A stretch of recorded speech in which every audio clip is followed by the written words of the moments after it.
Another candidate is challenging Dade Phelan. It's September 4th, 2024, and these are your headlines. Well, a third entrant has placed their hat in the ring to be the next Speaker of the House, challenging incumbent Speaker Dade Phelan.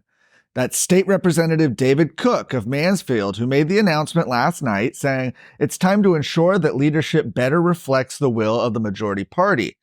He said change at the top is needed to better align with the priorities of our members and the people of Texas. Now is the time to set aside the battles that have divided us and focus on what we can achieve together. To that end, Representative Cook said it was time to shift to a Republican chair model. However, he went on to say that Democrat members will still have the opportunity to work their bills and see them considered fairly, as preserving the rights of the minority party remains part of facilitating the orderly transaction of business in the Texas House. Well, ending the practice of placing Democrats in leadership positions has been a driving factor in the campaigns against Speaker Dade Phelan, who's repeatedly defended the practice. Representatives Tom Oliverson and Shelby Slauson, who have also announced their own speaker campaigns, have also committed to ending Democrat chairs. Incoming Republican members will select a candidate for Speaker in caucus later this year. The official vote for Speaker will take place on the first day of the session, January 14th. The Texas Department of State Health Services will no longer amend birth certificates for gender-confused individuals. The department's website previously provided instructions on how to use court orders to alter the sex listed on a birth certificate. However, those instructions have now been removed, and they will only accept changes for clerical or hospital errors. Chris Van Dusen, a spokesman for the Department of State Health Services, confirmed the change. He said recent public reports have highlighted concerns about the validity of court orders purporting to amend sex for purposes of state-issued documents.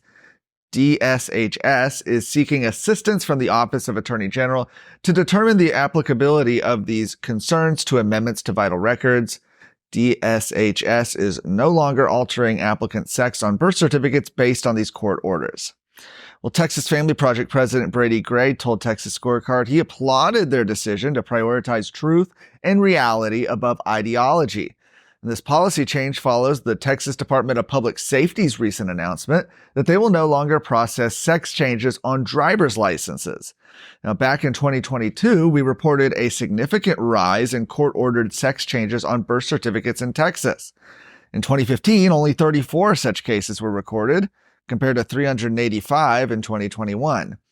Legislation by Senator Charles Perry to prohibit sex changes on birth certificates passed the Senate last year, but did not receive a committee hearing in the House. Could our nation's biggest geopolitical rival take down our power grid? 4 minutes and 37 seconds. That's how close Texas was from a total power grid collapse. Could it be possible that we're helping them do it? How did Texas end up in this position? If we ever got in a war with China, China would attack our electric grid using cyber capability. The answer is bigger and worse than I ever imagined.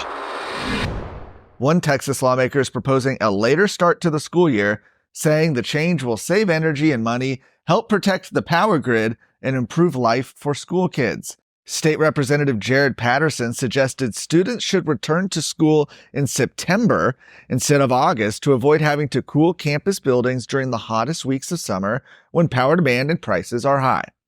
Several schools across the state reported air conditioning outages as students returned to classrooms during the last weeks of August. Representative Patterson, whose 3 kids attend Frisco Public Schools, said feedback from other parents has been overwhelmingly positive. Other parents, he says, like the earlier school start because districts can take a full week off at Thanksgiving, 2 weeks at Christmas, and a week for spring break. Districts have also used earlier start dates to add more teacher development days. Additionally, more than 100 districts have adopted 4-day school weeks. Their primary goal, they say, is improving student attendance and teacher retention, but some have also cited savings on electricity and other operating costs. That idea is one of many changes to the state's education system that will be considered during the next legislative session. For more of today's stories, go to TexasScorecard.com.